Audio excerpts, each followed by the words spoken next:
আসসালামু আলাইকুম। It's me Imtiaz. এগ্রোনেস্টের নতুন আরেকটা ভিডিওতে আপনাদেরকে স্বাগতম। আজকে আমরা শিখব কিভাবে সহজ উপায়ে মাছের জন্য জৈবিক খাবার তৈরি করা যায়। প্রথমেই আমরা জেনে নেব কি কি উপকরণ লাগে এই খাবারটা তৈরি করতে। গোবর 10 কেজি, ইস্ট 50 থেকে 100 গ্রাম এবং পানি 90 থেকে 100 লিটার। একটি বড় ড্রামে পানি নিয়ে নিতে হবে, তারপর গোবর মিশিয়ে ভালোভাবে গুলে নিতে হবে। তারপর ইস্ট গরম পানিতে ভিজিয়ে সেই গরম পানির মিশ্রণটি এই ড্রামে ঢেলে দিতে হবে। মিশ্রণটি ঢেলে রেখে দিতে হবে 5 থেকে 7 দিন। প্রতিদিন সকাল ও বিকালে ভালোভাবে নেড়ে দিতে হবে।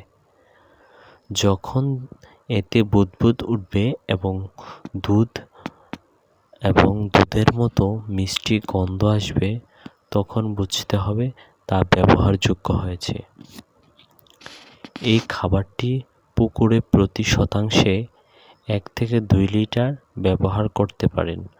চাইলে এতে গুড় এবং চালের গুঁড়া কিংবা ভুসিও মিশিয়ে নিতে পারেন, এতে খাদ্যমান আরও বাড়বে।